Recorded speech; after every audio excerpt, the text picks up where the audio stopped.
Mike has an important email to write about an ongoing project at work.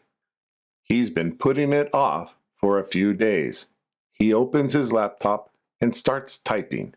He decides not to overthink it, just write.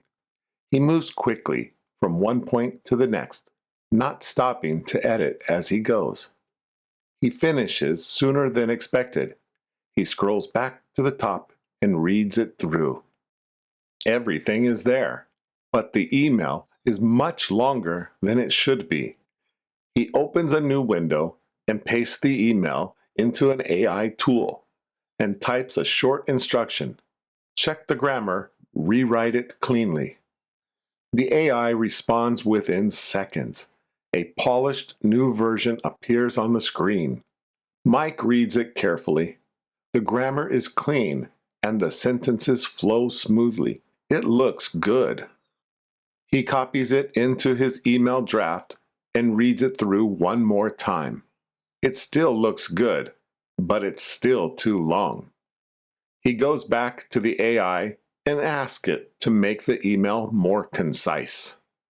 A new version arrives quickly. Mike reads it. It's short now, very short. Too short, in fact. He stares at it for a moment. It covers the main point, but it feels almost rude in its brevity.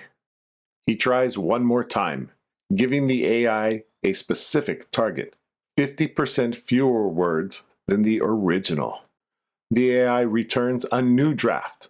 This time, it feels right, short, clear, and everything it needs to say.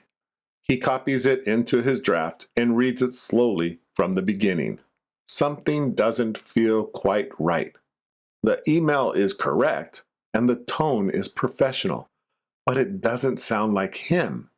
A word here feels off.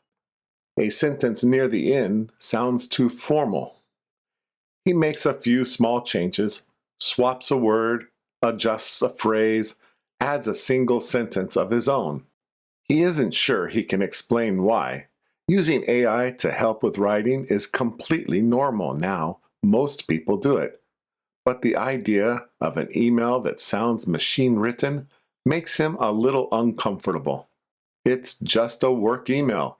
He feels a little shy about needing help, though he'd probably never admit that.